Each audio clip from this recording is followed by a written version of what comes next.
Welcome to the Mercury podcast. This is the very first episode, and in it Alexandra My Alholm shares how she shaved her hair and made a spirit doll out of it, how she confronted death in an Ayahuasca journey and arrived at the unconditional love behind all fear, and how she came eye to eye with a dragon. There was this time when I went through a really dark time. I got to experience the devil that is me.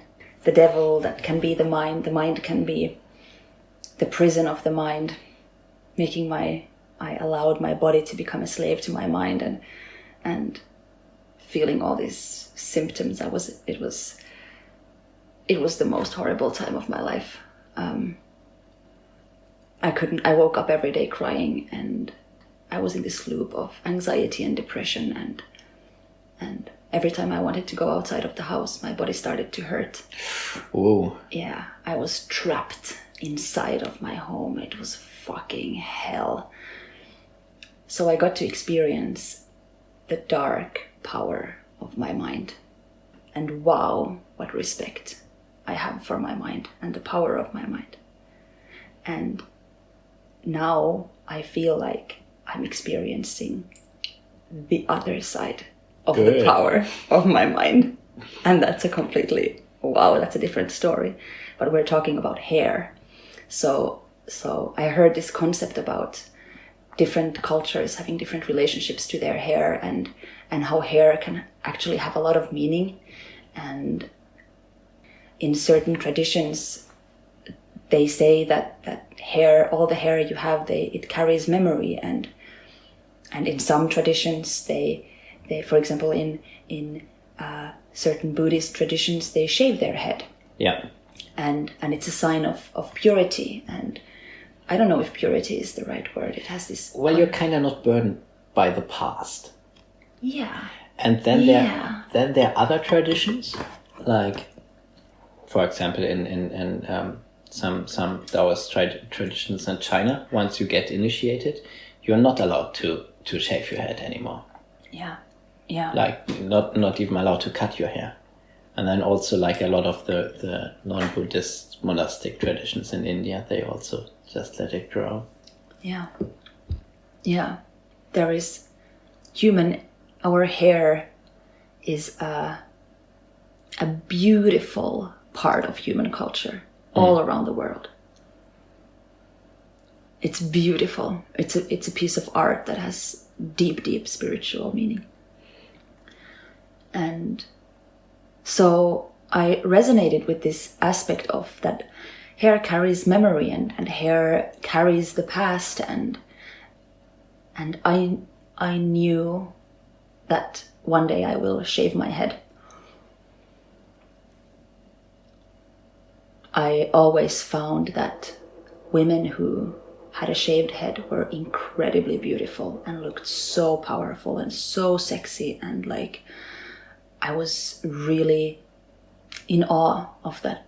I felt a sense of power coming from that. And it started like this, and then I started to read more about hair and educate myself on the subject. And then I decided that one day I will shave my hair. But it took me probably 2 years of being aware of this decision of wanting to shave my head before I actually did it.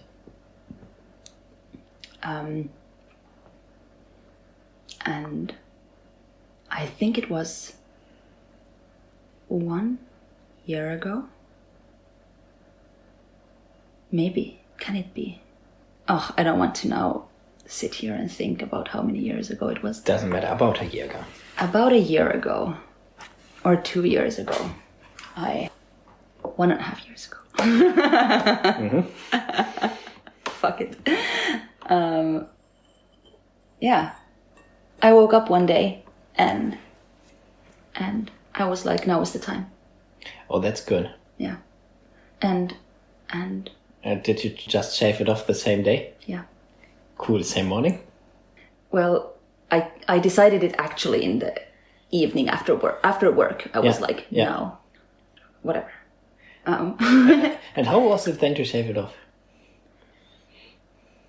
It was an intense, incredible emotional experience, knowing that I felt this attachment towards the suffering that I had gone through, and I didn't want to let it go somehow. It was such a part of me, and Makes sense.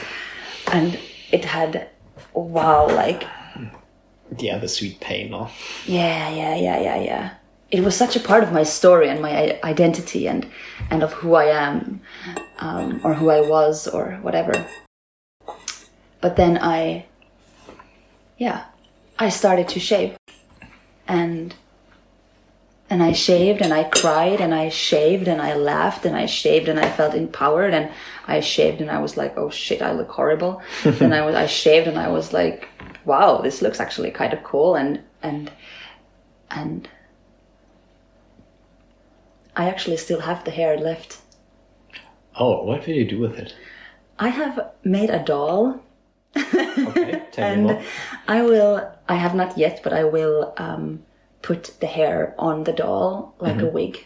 Yeah. And that will be my little witch doll. Good. Yes. So you have like a voodoo doll of yourself. Not a voodoo doll, more like a spirit doll. Spirit doll. Yeah. I wouldn't. No, not voodoo. But spirit doll, something that dolls have also been in every single culture. Thousands of years ago, you can find dolls. Yeah. It's a big spiritual thing. And after sitting the first time with ayahuasca, that was what came through me. To make the doll. Yeah. Yeah, exactly. It was after I shaved my head. I went to sit with ayahuasca. And then I made the doll. And I just knew that that's going to happen, and it's going to be like a mini-me, a version. I don't know. You just started with ayahuasca like 2 years ago? Yeah. Or 1.5, 2 years, 1 year, something like that. That's not so much. No. Your last year must have been crazy. Yes. What else did you do? Yeah. What else? I like medicine-wise. Like my Everything. my life as life-wise. I sat with. Actually, that's not fully true. I had sat with ayahuasca one time before, and it was when I lived in Portugal on this farm, this retreat center. And as a welcoming gift, we got to sit one night with ayahuasca. But as I have now learned that how powerful the mind is and how much the mind wants to resist to let go of control, many times people on their first night don't really experience anything. There is so much what is it when you have resistance? Yes, resistance, but I'm looking for like preconceptions of what it is. People have watched YouTube and checked out the videos, and they want to see the cool visuals and obviously, yeah. And so but I got to experience my mind during the first time with ayahuasca. But the second time, which I said first, that was my first time, because it feels like it. I lost it. What was I about to say? Basically, you want to tell me what has happened, like the crazy things that happened in the last year of your life. How did you change from being in a state where every morning you wake up crying to this? Yeah. Well, the process of me feeling better and more empowered definitely started when I moved back to Finland. And I started working with children. And as a teacher, that was having that structure in my life and having those children around me and actually seeing that I have a gift here with kids. Yeah. Was something that really empowered and changed my day-to-day life on so many levels. But still, I felt that I was stuck. And I was in a relationship. I was not happy in that relationship. And I knew there was a part of me that felt from the beginning that there was something off.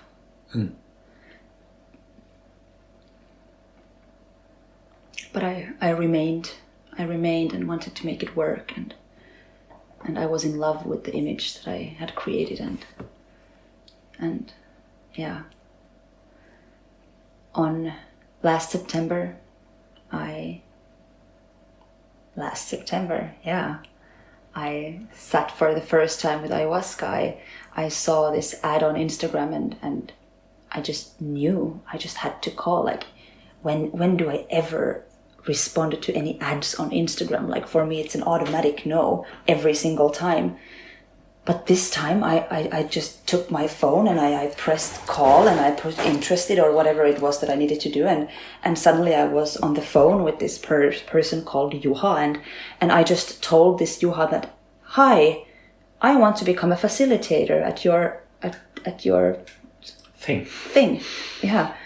And Juha says, okay, yeah, but you can come on a retreat first. Let's try that first. And I just knew that I'm going to, this is it. Like, and then I was like, yeah, okay, retreat, I get it. We have to go in a certain way. And then I said, okay, let's do it. I'm coming on a retreat.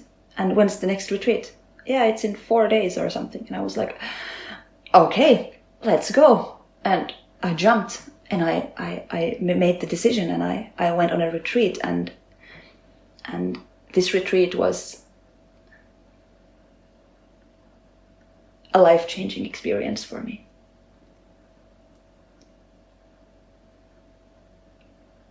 Wow.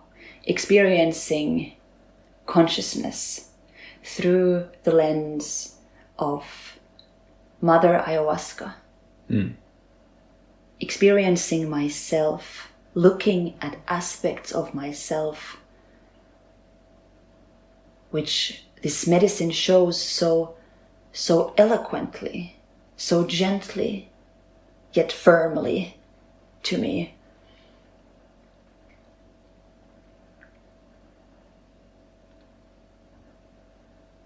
Yeah.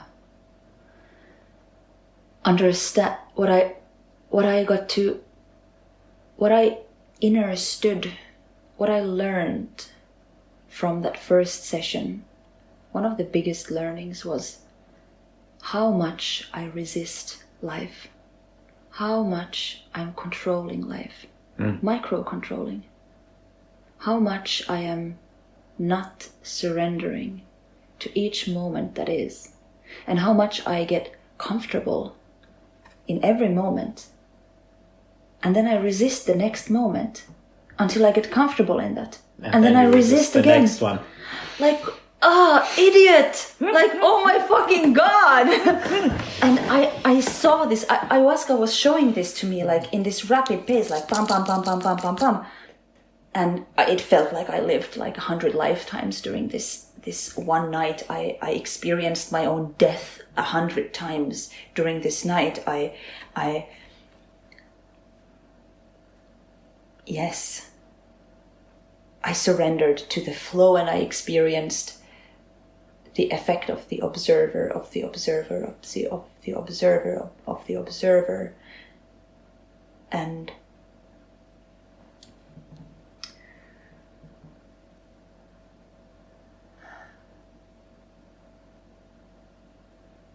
my heart dying so many times, surrendering to the death, being there, encountering my worst fears. One of my fears there was that, and it's still haunting me sometimes in the sessions. My fear is that I was laying there and I was not in control of my body. My body did basically not exist. I didn't feel my body anymore. And I was in this intense psychedelic experience, the most intense I have ever experienced in my life. And the fear starts to arise that that, fuck, I have made the biggest mistake of my life. What the fuck have I done?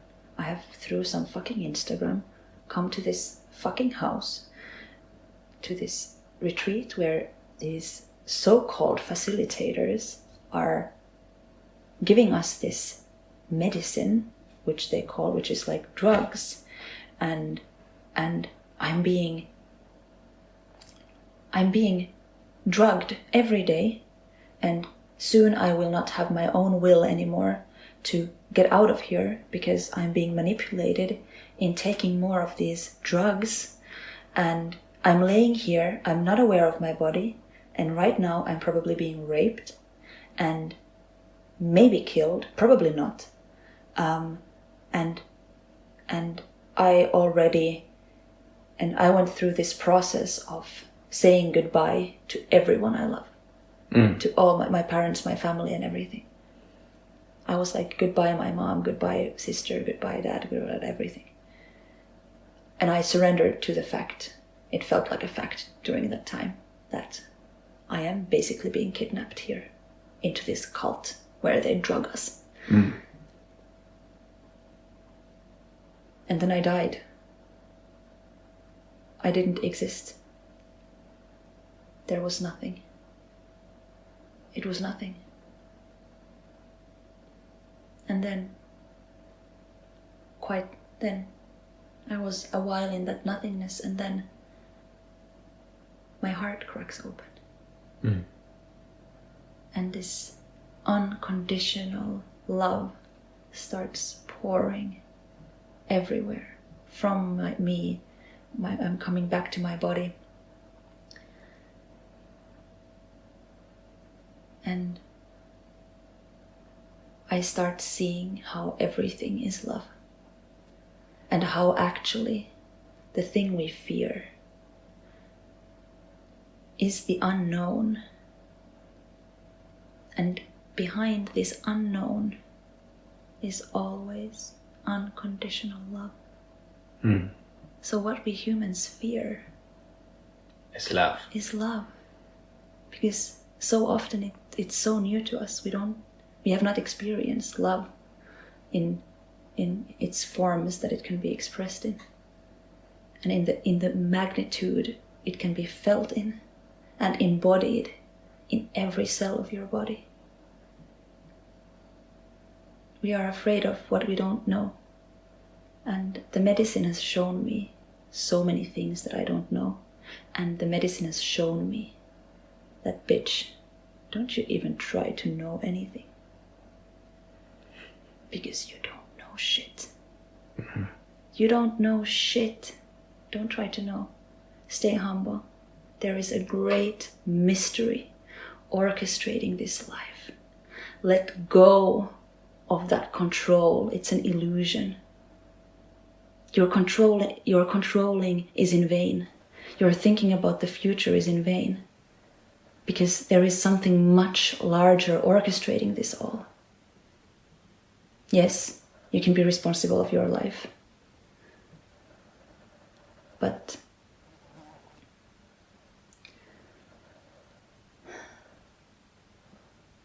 it can sound like an incredibly privileged thing to say, but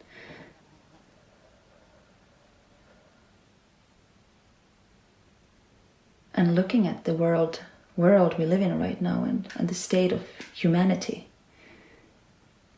it is an immense privilege to be able to have experienced something like this. Not only experienced, but embodied.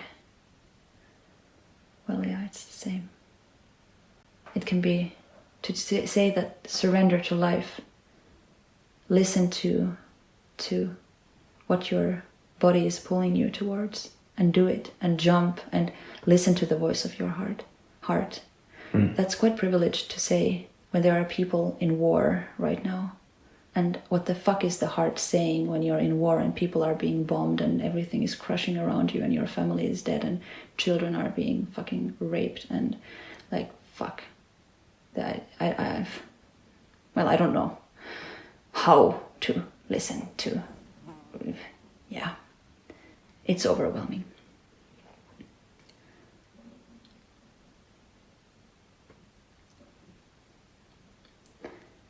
Yet I have this experience, and I know the science of energy. I know the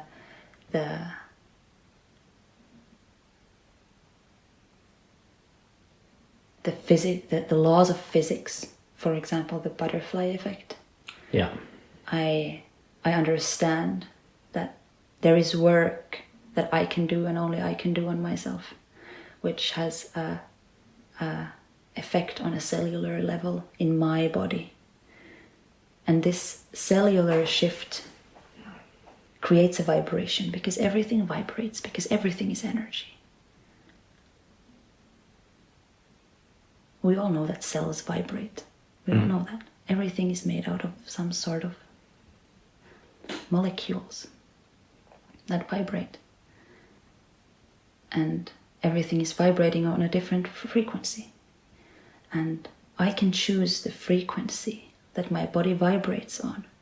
And every vibration creates a ripple effect into this universe. So it's not necessarily my responsibility to try to save the world.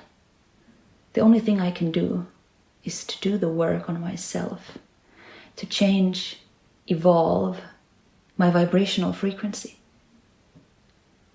And when I do that, the people around me start resonating in tune with me as well. Just like instruments. You know, singing bowls. You start to play the singing bowl with the tone C, all the other C singing bowls start playing. Or with guitars. It's the same. So I wonder, when we start teaching this in schools, when this starts to become... Or not even in schools. I think it's like kinda seeping into culture, and like we don't even have, it does not even have to be official and be taught in schools for it to become common knowledge. Yeah. And become like the main thing that, and like if you think back 10 years, how much has changed, or 15 years? Yeah. How much has changed? Yeah. And how normal a lot of those things have become. Yeah. I think it's kind of happening. It's true. This is not a subject to be taught. It's a subject to be embodied. And I think that teaching is actually something of the old times. I believe something that I love so much about this work that I do, this organism that I'm working within, is that the methods that we are being, well, I don't want to say taught, but facilitated. There is a safe space created for people to learn by themselves, for themselves, in their time, and falling and getting up and being supported in that journey. Yeah, I strongly believe that the way we teach is going to be different. We have lived in an era where we have been told what to know, and we repeat what we have been told without embodying anything. So we're completely disconnected from our bodies. And yeah. Very Saturnian, I think. It's very what? Saturnian, like Saturn. Saturn. Saturn Yes. And I don't... I don't think we have to, like... I don't think it should be completely done away with. But, like, there are 6 other planets you might want to bring in. Yeah. Exactly. Saturn, the planet of the father. The planet of discipline and order. Discipline, order, lessons. ends. Yes. There is this concept of in astrology called Saturn return. Have you heard about it? Yeah, I've heard about it. And when you see it, like when you see people who have like a Saturn return and like it's really rough for them and it's really hard, and then you see them 6 months later and you're just like, oh, it's so much more relaxing to be around them. It's a gift. It's a bitter pill to swallow, but it's also a gift. Yeah. I definitely went through my Saturn return. Oh, that was last year. No, not last year. Okay. Not last year. It was this big shit show. It started in 2019. In 18, 19, something like that. Yeah. And What year are you born? 96.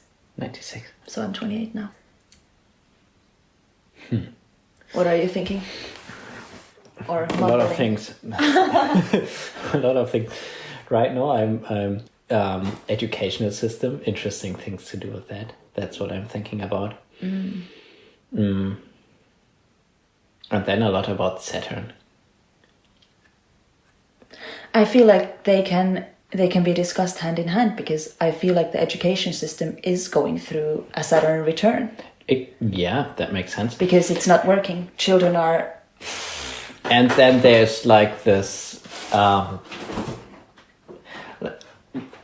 I think one planet, if we want to stay with the planets, one planet which is really changing up the education system at the moment is Mercury, with the internet, and people the planets just... of communication, of technology, information, Mercury, the god, the messenger. Messenger, also trickster.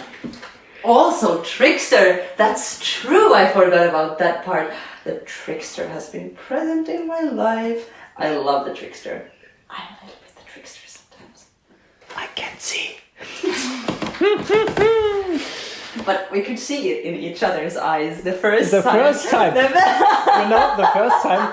And so for the podcast listeners. Hi, podcast Hello, listeners. podcast guys. I'm making a bread here, so. And yeah, we're just sitting in the kitchen, and I'm sitting at exactly the same place where we've been sitting the first evening when we got to know each other. Yes. Where the phone is sitting right now, that's where you were sitting, and I was looking in your eye, and I was just like, I was thinking, she gets the joke. She gets the joke. Yeah. Yeah. So, yeah, and also we have been eating some soup, and now Mu is making a nice bread with stuff on top. Butter and cheese. Butter and cheese. Yeah, my name is Mu, by the way. My name is Alexandra Alholm. Alexandra Alholm. And... I will make a nice intro at the end when we are done. Yes, sounds good. Then I will say something like, we are going to talk about... And I know what we will be talking about. Welcome to this episode of talking about... Exactly. Everything. Mercury. It can be annoying too, to be fair. There is, if you have too much Mercury in your life, you would wish for a little more Saturn, Jupiter, those very boring old guys. You really want them back then. Yeah. Do you want to cut it here, then people can hear you when you say something? No, the people can wait. It's done. One second. Okay. 1 second, listeners. But I'm quite in resonance with Mercury. I think the planets I'm in resonance with is Mercury, Saturn, and Mars. I'm Mercury for sure, Jupiter. I have so much luck in my life that it's ridiculous. That's something which is just coming up for me. Yeah? Yeah. I love that. How is it coming up for you? Well, this place for once. I know, right? Do you know how I landed here? No, tell me. I had to move. I was doing my own little spiritual program where I was traveling overseas. And then I came back like 2 weeks before I had to move out. Mm-hmm. I did not have any idea what I would be doing, where I would be going, and so on.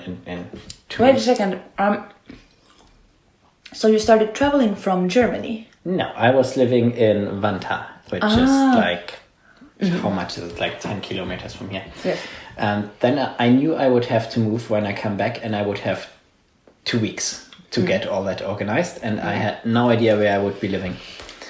And I had to get my boat ready and into the water and like everything. And I got one lead, which was Dina.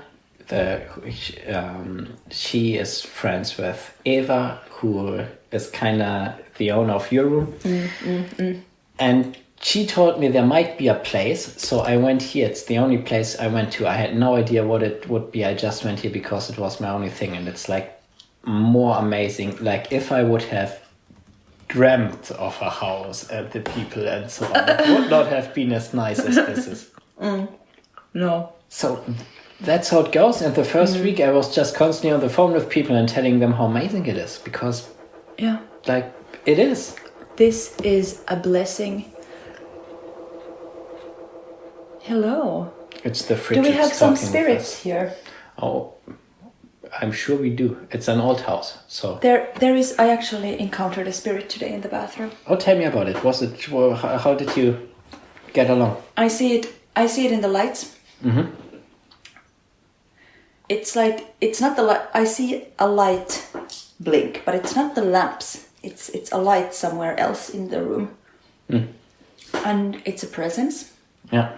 And I had that yesterday. No, before I left. yeah, Keep going. yeah. Those are spirits communicating. Okay. For sure. Yeah. Or just being clumsy. But I feel that I have not encountered yet spirits that would have like bad energy or something. Oh, I did. You have? Yeah. When? Or Okay. about it? Two things. One, when I was studying in Thailand, the people who built the student dormitory, they thought it would be a good idea to build it on an old cemetery. Oh my god. Which I did not knew until I had moved in. So my room was pretty spooky, and I felt it. And people who came to visit, they were happy to leave the next morning. It was like not a pleasant energy, but then me and the guy who was living there, like the spirit, we made an agreement, and then we became friends. Or at least to me it felt like we were friends afterwards, after a while. But in the beginning it was a bit, he was skeptical. Yes. Yeah, and he was not happy with me moving in. Yeah. Yeah. Which, fair enough. But still it was not so nice for me. What do you believe about spirits? What do you know about them? Oh, well, like I think there are many different types, so it's not easy to, it's hard to generalize. And then there are like spirits, like dead people type of spirits. There are spirits in like some other beings, and then some man-made beings, so to say, which, but that have never been. So it's kind of hard to generalize. And then I think there are spirits in the sense of dead people who can't leave, dead people who don't want to leave, then dead people who came back with an intention to do something, and they're all pretty different. Yeah. Yeah. I also believe that plants have spirits. Oh, absolutely. And that there are places, stones, houses. Yeah. And that there are also like other beings and entities like elves and trolls and orcs and dragons. I do believe that dragons exist in one form. Maybe not the way they used to, but more like in a hidden form from humans. Yeah, like this, maybe not the way they used to. I think we are getting in the direction that they might exist in that way again, if you want that. That's true. That's true. I want them to exist, so. But yeah, spirits. And, for example, alcohol has its own spirit. Oh yeah.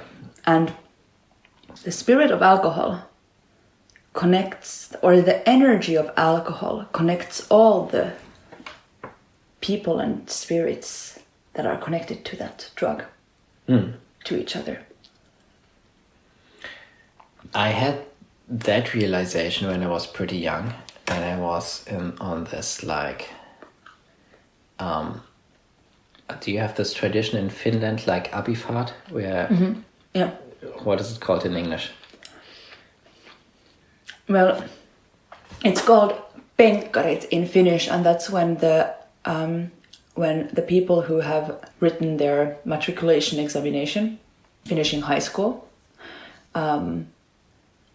they celebrate by going on these trucks and Alcohol tours, basically.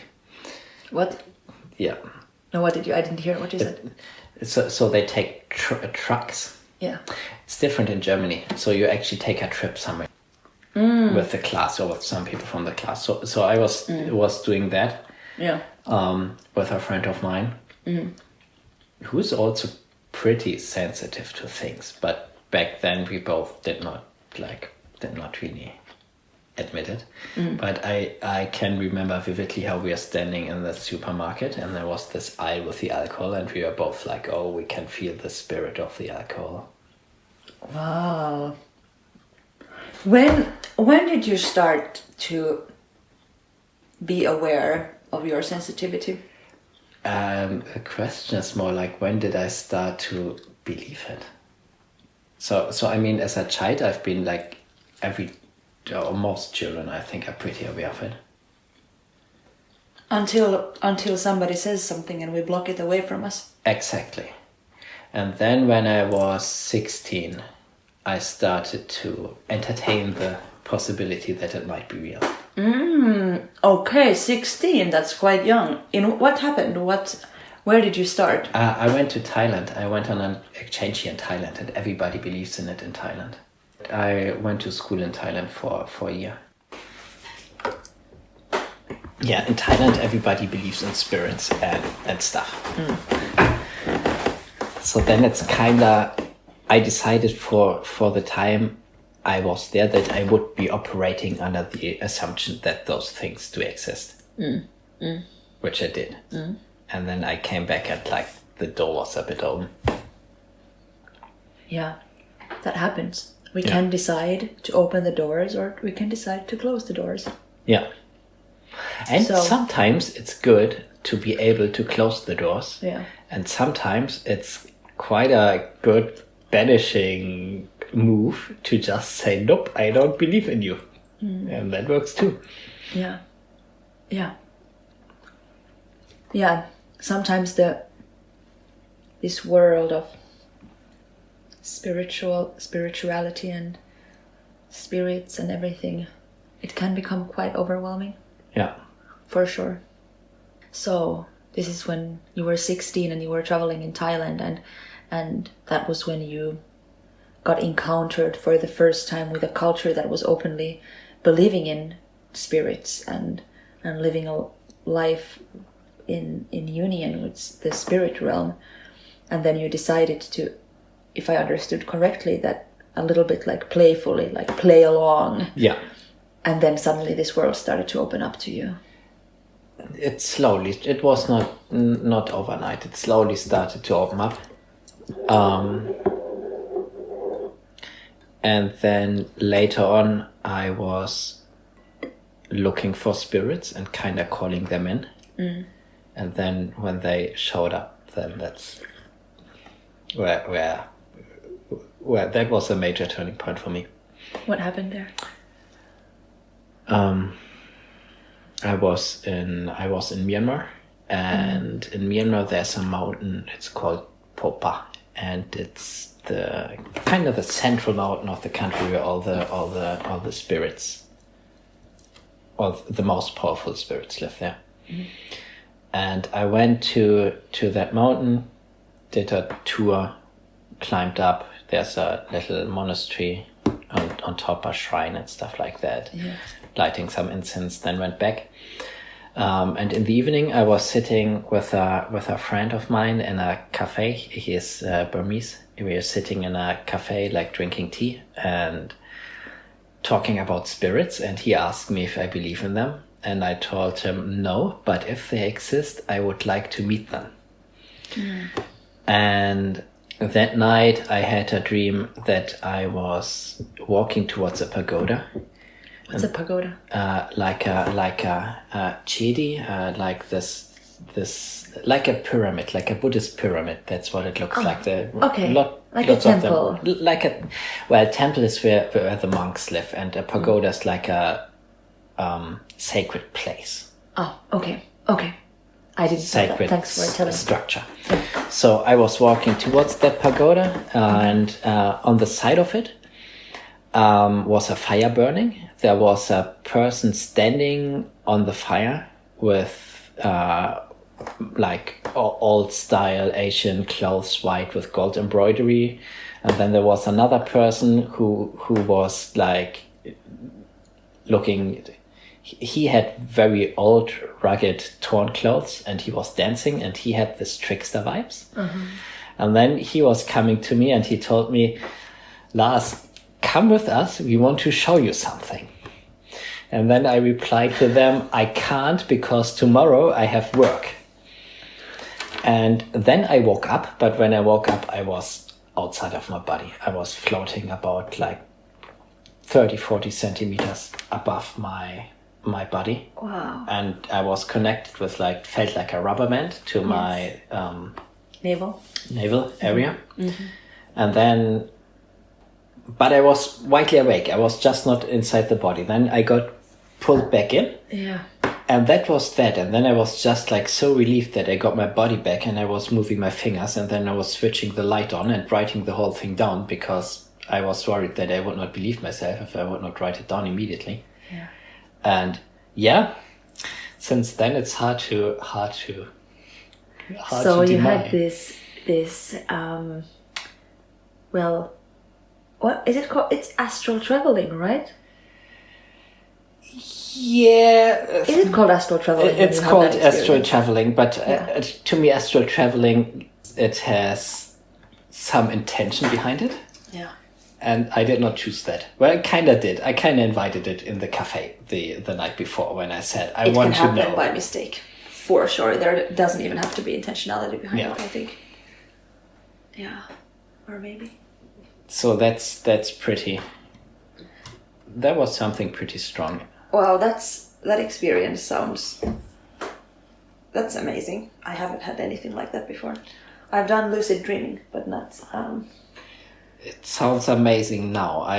At that night I did not know if I what I was to think of it. What I was. But to that was make the of it. first time. Like, imagine if you would intentionally do it now again. Most likely you would then not be like get scared or then you would maybe be able to explore, because I have heard that you can like travel far distances and for long times and encounter all kinds of beings while astral traveling. I probably Timelines and time zones. Probably could, but I feel it's one of the things where you should be like really clear on what you want to do before you do it. Yeah, intentionality is a great compass. Yeah. To walk around this world with no intention is quite unintentional. There's also this thing. It's so easy. Like just what's your intention? What do you want? But it's such a huge question, and I think it's what one of the main struggles of everybody is that we don't know what we want, but also we don't even think about what we want. Like we don't even ask ourselves the question what it is what we want. And usually what we want is not what we need and not what we get. Yeah. Are you familiar with this concept of unified will? Is it that when many people... No. No, okay. So no, I don't. I'm not. I think the Hermetics are very much into it, and like the classical Western mysticists, like this idea that what you think you want and what your higher self wants, if they are the same thing, then you have unified will, and then you're like unstoppable, and that's when the magic comes.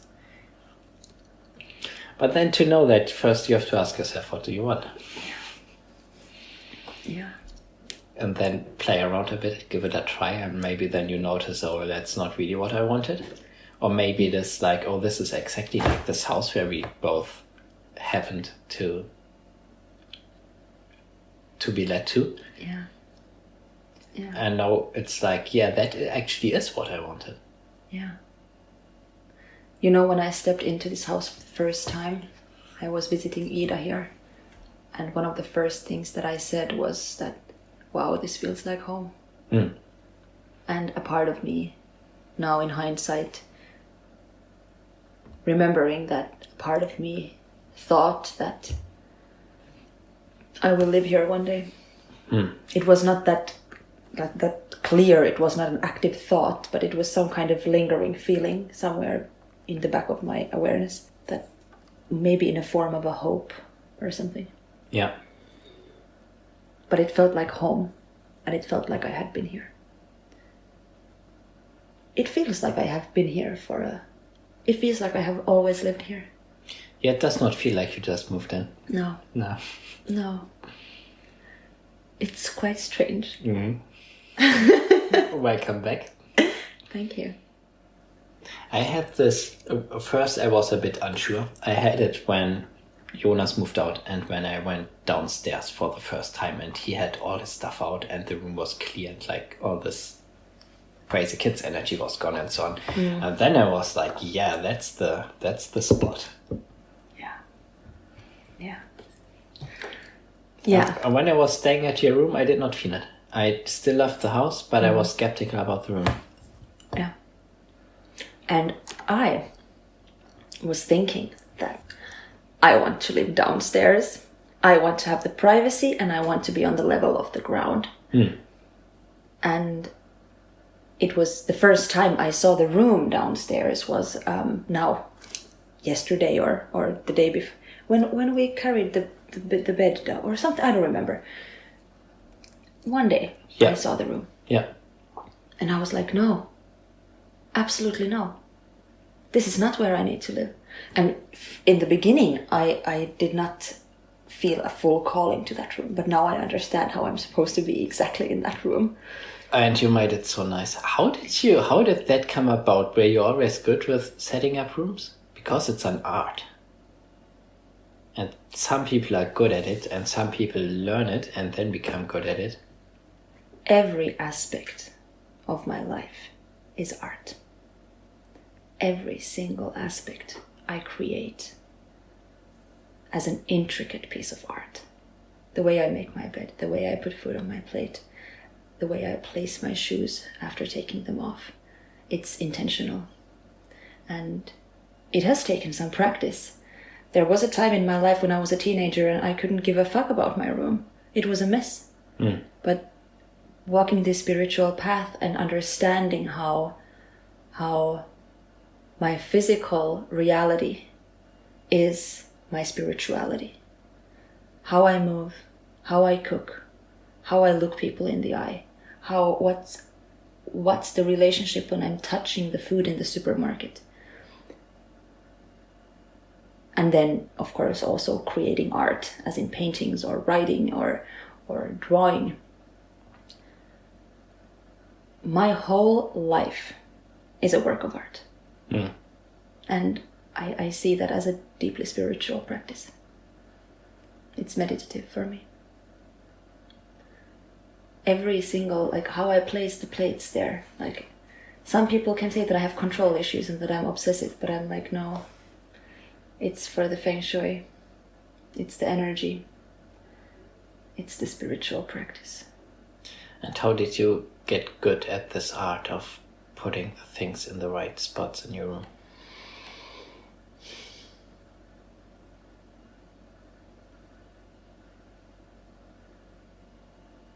probably when I moved away from my childhood home for the first time, and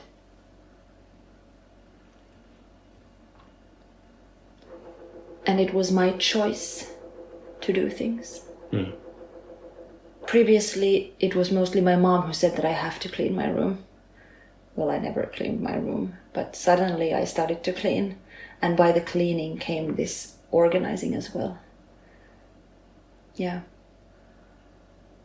Maybe it is that mom's voice that says that organize your room.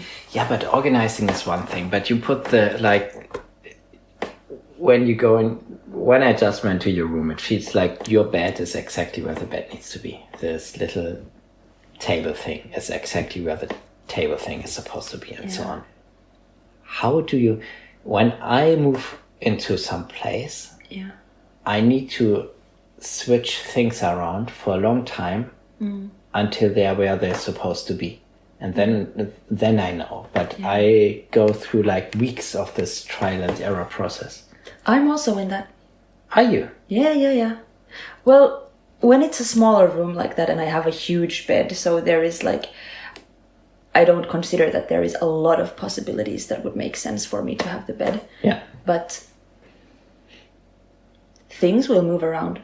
There are many options in my head that I could do. Okay. So I just see what happens and I do. Curious to see what it will look like. Yeah. And I'm excited to check out your room downstairs and see what you have and see what we can do with that. Yeah, so far it's not much. How is your relationship with dragons? With dragons? Yeah. That is something really beautiful, actually. This year 2024, in the Chinese horoscope, it is the year of the dragon. The dragon symbolizes abundance, rebirth, stepping into one's own power, standing in one's own power, and abundance in gifts and abilities. When did the dragon come to me, actually? Yeah. The second time I sat with the medicine in Stockholm.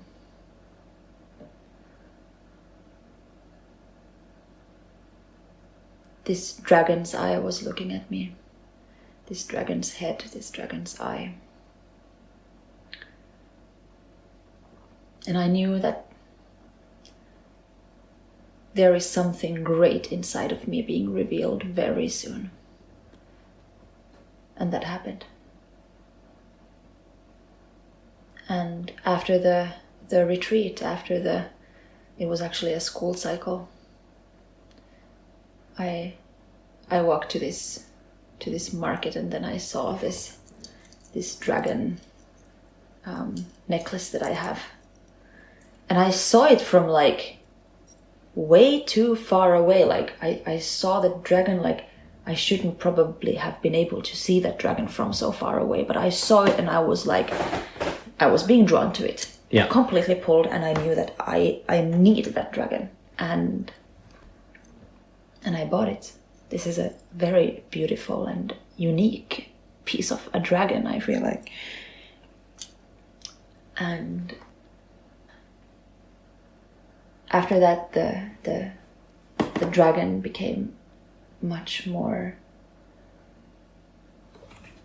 important to me. I started to see dragons everywhere. I see dragons in the sky, like in the forms of clouds, like cloud formations. They look like dragons to me, and I see that they speak to me in this metaphorical language, like nature does. Nature reveals its secrets if we just have this stillness and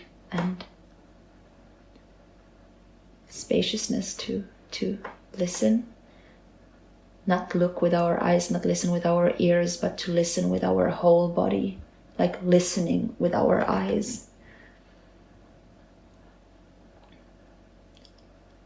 And that's when we start to hear, not hear, but perceive the stories of our universe, the stories of nature, the stories of humans and beings and creatures lived before us.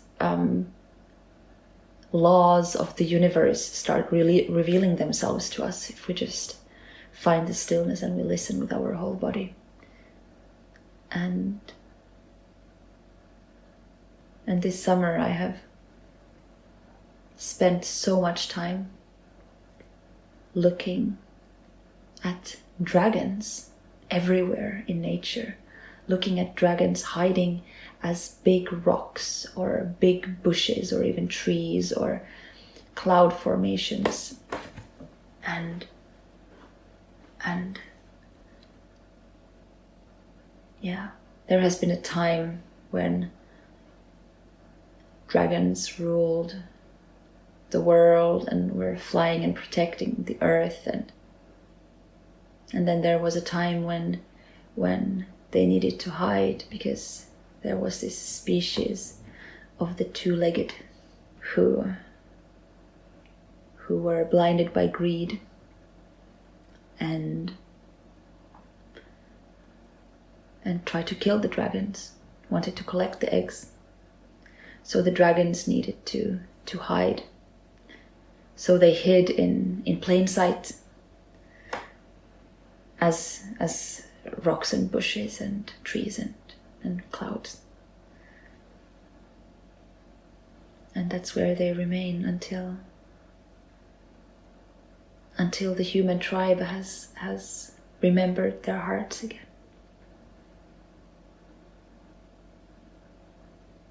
They're here, they're watching, and they're looking at us. As well as with elves and trolls and all these small creatures in the forest. If we listen with our body and we have our senses open, we can sense them, we can feel them, and they guide us as well. We live in a magical world,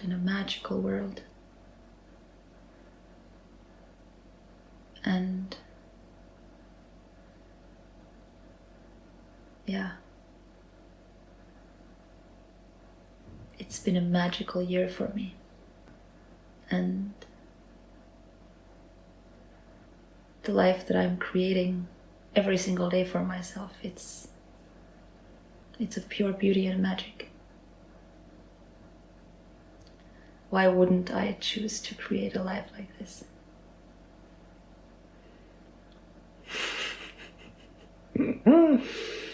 You know? I think we should end the recording right now. Yeah.